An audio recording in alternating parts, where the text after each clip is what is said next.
Via Friuli, incastonato lungo il viale d'accesso alla capitale del Collio. Aperto dal mercoledì al lunedì, il martedì si riposa dalle 7 alle 14 e dalle 17 alle 23. Claudine, locale per palati fini e buongustai, dove si mangia, si beve e si respira Bird, Collio e Quay.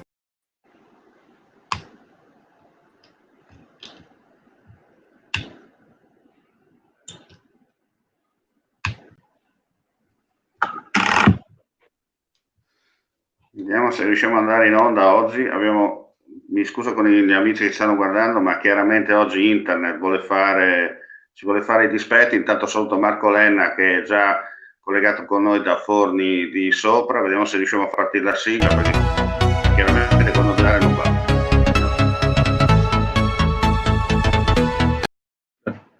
Intervista online.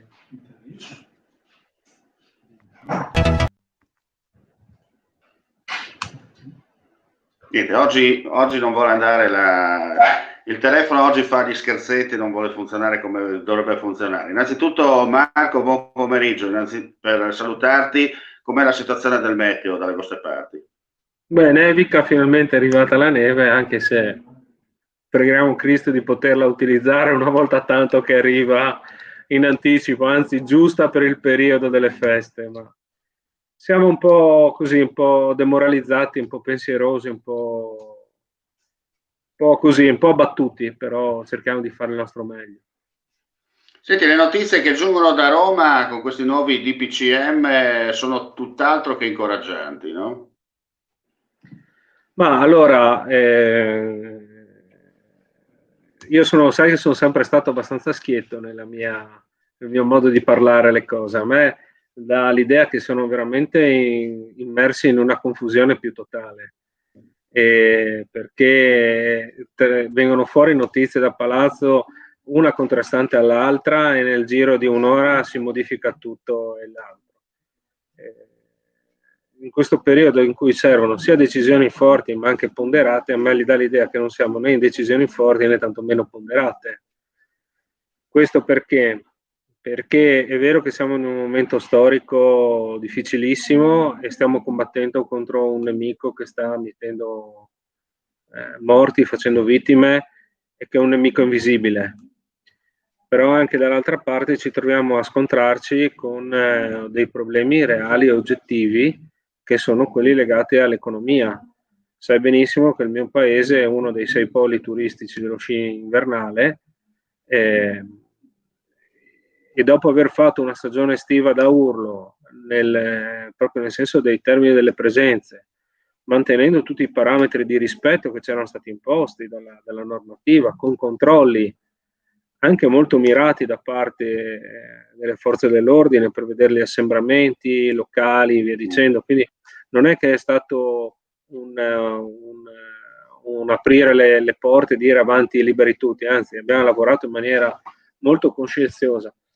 Solo un piccolo esempio: noi abbiamo un adventure park su, ed era una cosa stranissima vedere come gli operatori per ogni gioco, per ogni imbrago, per ogni elemento effettuavano le sanificazioni, le igienizzazioni di tutto quanto. Quindi siamo in una situazione difficile. Oggi arrivare a dire prima si pensava di diventare zona gialla, e quindi almeno potersi muovere a livello italiano, lasciamo stare la parte europea sul turismo. Poi siamo arrivati, no, facciamo solo il turismo regionale.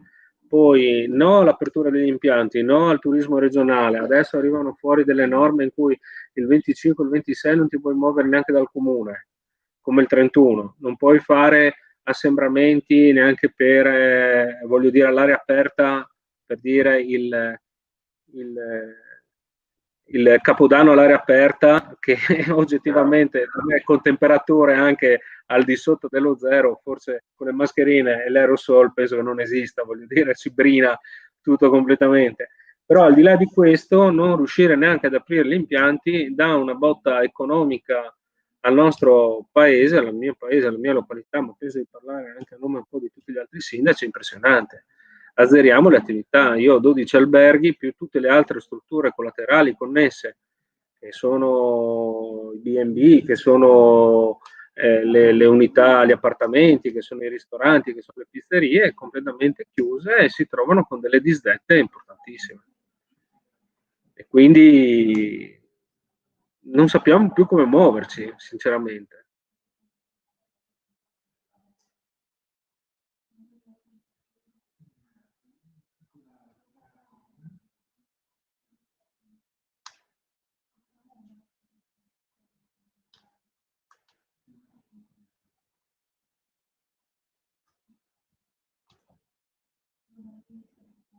Omar, ci sei?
Oh, vediamo se abbiamo ripreso la linea. Mi scuso un attimo, ma è entrata proprio come si dice, la Slovenia nel momento sbagliato. Scusami, ma noi qui abbiamo internet che fa paura e praticamente mentre stavo per farti la domanda è sparito il mio segnale e mi è entrata la Slovenia, praticamente ho dovuto riavviare il telefono, altrimenti non potevamo parlare. Mi scuso ancora per questo buco momentaneo, ma il bello della diretta è anche questo e ci può stare in certi casi. Senti, come siete a proposito del segnale internet dalle vostre parti? Diciamo che abbiamo una 4G costante e va migliorato sicuramente. Adesso ci sono i lavori in atto di Open Fiber per poter cablare la rete della fibra ottica della dorsale principale e arrivare al cosiddetto ultimo miglio, quindi spero che per la primavera con i lavori della regione si possa affidare una fibra ottica anche alle case, insomma. Ok, senti, Covid-19 abbiamo detto per quanto riguarda la zona, le ultimissime con i numeri, come procede? No, per fortuna siamo adesso circa quasi una settimana stabili, nel senso che non abbiamo avuto nuovi casi.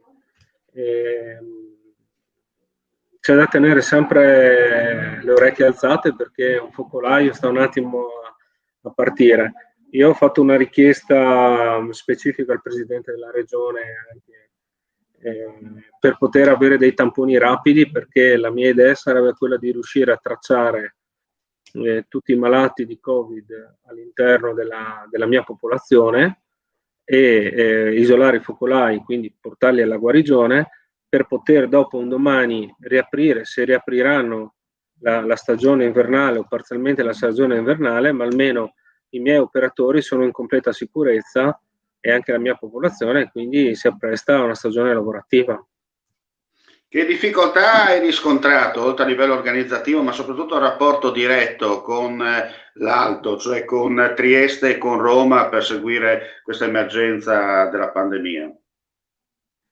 Allora, diciamo che io penso che nessuno degli operatori sanitari, dalla parte sia politica sia la parte amministrativa, si aspettasse una seconda ondata così cruenta, sinceramente. Questo è da dire in maniera chiara.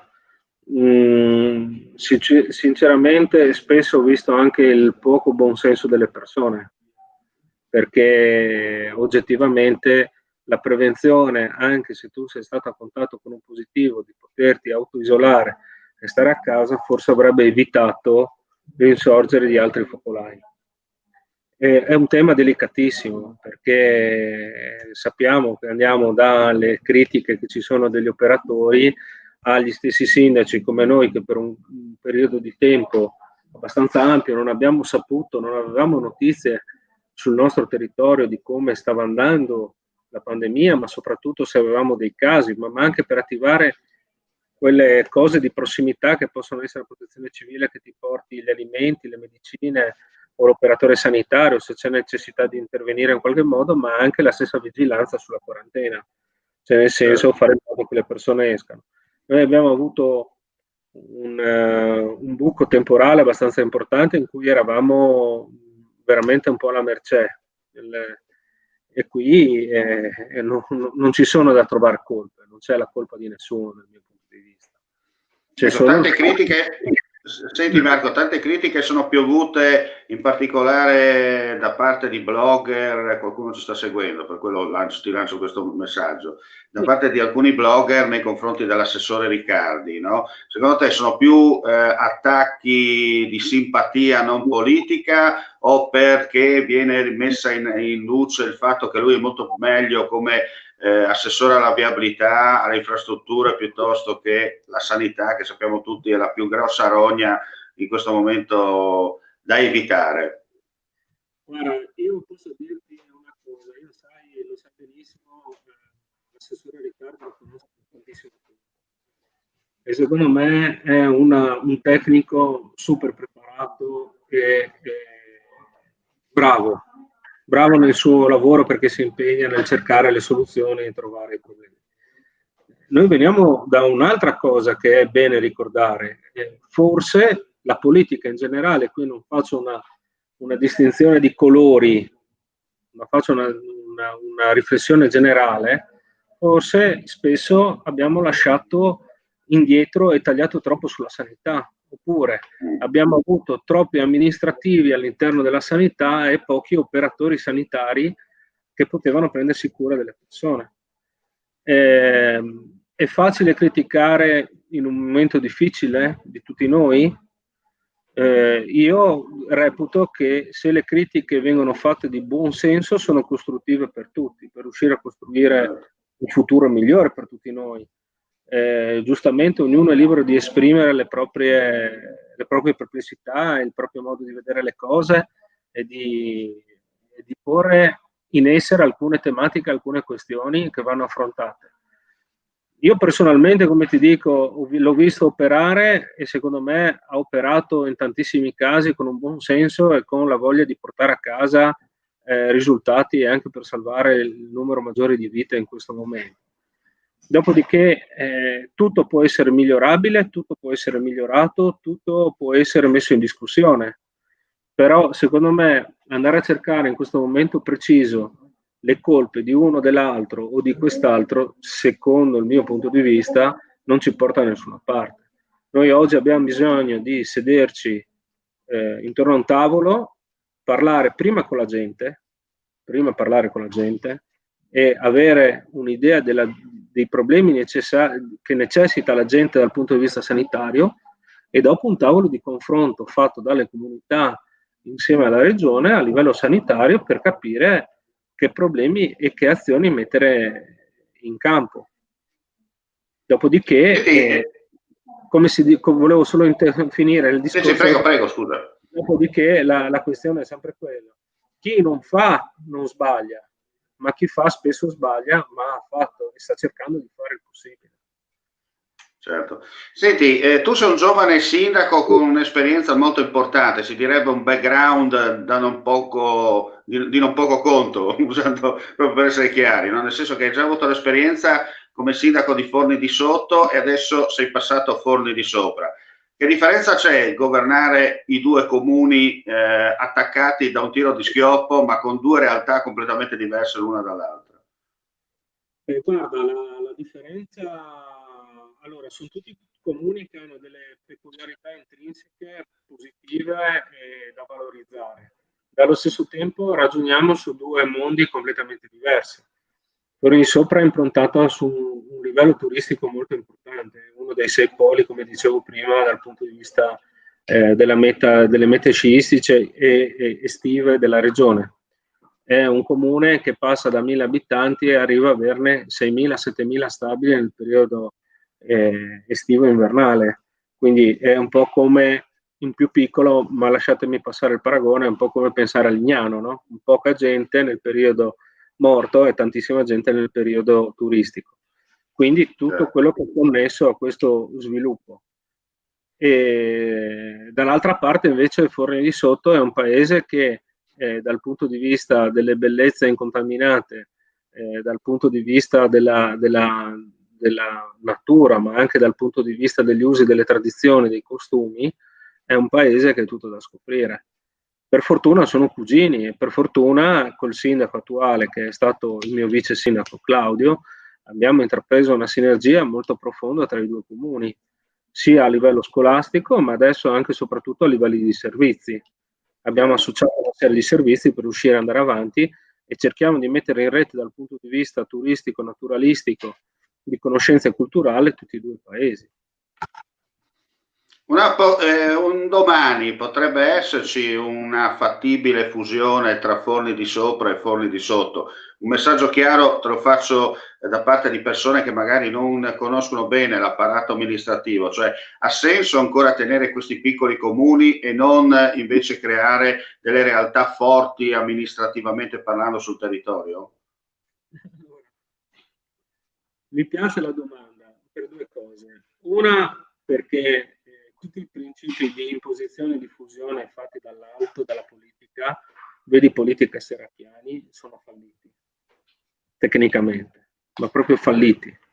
Secondariamente, secondo me, la fusione deve arrivare dalla popolazione. È la gente che si deve sentire in primis il momento di collaborare insieme e di unirsi in un'unica comunità. E poi la cosa che mi fa un po' più sorridere è dire amministrativamente un comune più forte, 1000 abitanti ne ho, più 600 di Forni sarai 1600 abitanti. 1600 abitanti forse sono il quartiere di via Riccardo Di Giusto o un palazzone di via Riccardo Di Giusto a Udine. Quindi tecnicamente siamo ben lontani dai numeri di dire siamo forti amministrativamente. Di certo siamo grandi territorialmente. Forni di Sotto da solo è il comune più grande della Carnia, cioè da solo, a livello di estensione territoriale. Quindi le problematiche non devono essere inerenti alla popolazione o a livello amministrativo, che sono delle inezze a livello economico. Bisogna ragionare invece in termini di come gestire la montagna, perché se la montagna non viene gestita i danni li avremo in pianura. Certo, l'importante, tanto per essere chiari, bandite avere una Ferrari forte, però alla guida rischi di avere un pilota di serie C, o viceversa, è un pilota di hors categorie, come direbbero in Francia, però una macchina che malapena fa i 20 km/h, tanto per essere chiari. Io direi che questi processi di fusione devono venire proprio dalla popolazione, e la popolazione in primis deve doversi sentire in necessità di aggregarsi per essere una comunità unica. Va invece da parte della vista dei nostri amministratori, degli amministratori, è quello di collaborare il più possibile affinché i servizi di prossimità non vengano a mancare. Le scuole è un bellissimo esempio che funziona ormai da direi 10 anni abbondanti sulla questione primo, seconda e terza elementare a Forni di Sopra, quarta, quinta e le medie a Forni di Sopra. E quindi è già un gran lavoro. Adesso abbiamo messo insieme il discorso delle isole ecologiche, abbiamo un vice segretario che fa per tutti e due i comuni e lavora insieme, stiamo facendo dei programmi per le pulizie stradali uno con l'altro, ci sostituiamo sugli scuolabus, quindi questa è un'integrazione amministrativa per far sì che non ci sia la mancanza di servizi di prossimità sul territorio. Insomma, ben vengano le collaborazioni amministrative senza perdere però la propria cultura, le proprie radici, tanto per fare una sintesi. Certo. E Forni di Sotto, Forni di Sopra è un po' un laboratorio che sta dimostrando che tutto ciò funziona. Per il momento sì, penso che porteremo a casa dei bei risultati abbastanza importanti. Anche adesso sulla promozione turistica stiamo lavorando insieme. Forni di Sopra, appena insediato, ha costituito una rete turistica a soggetto con 54 partite IVA e si colloca al secondo posto in Italia come grandezza di rete turistica. Senti Marco, per concludere poi ti lascio, che 2021 sarà sulla carta per i cittadini di Forni di Sopra? Allora, per i cittadini, spero che prima di tutto ci porti in tanta salute e tanta prospettiva. E poi vorrei lanciare un leitmotiv che il brindisi sia, per una volta ogni tanto, brindiamo alle cose che ci fanno star bene, non le cose superflue, le cose che ci fanno star bene tra il 2020 e l'inizio 2021. Poi noi ci siamo attrezzati già per questo Natale con diverse escursioni, con diversi elementi che possono accogliere le persone, con l'enogastronomia importante. Abbiamo inaugurato l'anno scorso il Gravity Park per quanto riguarda le mountain bike. Questa estate ci saranno percorsi nuovi, diversi. Abbiamo avuto una tappa per quanto riguarda il country mountain bike degli italiani, ne avremo un'altra prossimo anno. E abbiamo inaugurato un anello di quota per quanto riguarda lo sci di fondo, quindi si scierà a 1400 metri d'altezza nell'eventualità ci sia la carenza di neve. Stiamo ultimando l'innevamento artificiale della pista di fondo valle, che è quella omologata per i campionati internazionali. Abbiamo 2 ragazzi che ormai sono in nazionale A e quindi speriamo che portino a casa bei risultati e che portino lustro Martin Coradazzi e Cappellari. Abbiamo una Fornese che è il fiore all'occhiello della nostra realtà, con tantissimi tesserati, tantissimi ragazzi che hanno delle potenzialità importanti sullo sci. Speriamo che sia un 2021 ricco di eventi, e il primo evento subito dopo la parte invernale sarà la Festa delle Erbe, che quest'anno ha avuto un successo immenso e a cui spero di vederti su anche magari, no? Speriamo Marco che possiamo finalmente il prossimo anno vederci anche per questi eventi, magari documentarli anche attraverso il nostro canale televisivo, però chiaramente non siamo né io e te a decidere, ci aspettiamo che chi sopra di noi, che è nella stanza dei bottoni, finalmente pigi o strucchi il bottone giusto e faccia ripartire un po' tutto l'economia, perché parliamoci chiaro, è un cane che si morde la coda. Non è che l'albergatore sta chiuso e gli altri lavorano, è una ruota che gira, prima o dopo, se le stazioni si fermano, il treno diventa l'accelerato lentissimo, arriva al capolinea e ciao mare, no? Come si dice in questi casi. Bene Marco, io ti ringrazio, ti auguro buone feste se non ci vediamo prima e buon lavoro per quanto riguarda la tua attività di sindaco di Forni di Sopra, come detto, insomma, nella speranza che il 2021 non bisesto sia veramente un anno di ripresa e soprattutto di rimettere un po' di luce chiara in fondo al tunnel, allontanare queste brutte nubi nere sempre più dense e presenti sul territorio. Io ringrazio anche i nostri telespettatori per quanto riguarda questa visione. Vi diamo appuntamento per gli amici di friulitv.net intorno alle 18 per l'edizione del pomeriggio di Info Friuli TV con tutte le varie notizie accadute negli ultimi minuti, nelle ultime ore dalle nostre parti. Come si dice in questi casi, lanciamo la sigla e non resta che dire mandi e alla prossima, sperando che stavolta la sigla vada. E mi scuso ancora per i 50 secondi di nero, ma purtroppo la linea era, come si dice, se n'era andata e poi è tornata per fortuna in tempo celere. Mandi e alla prossima.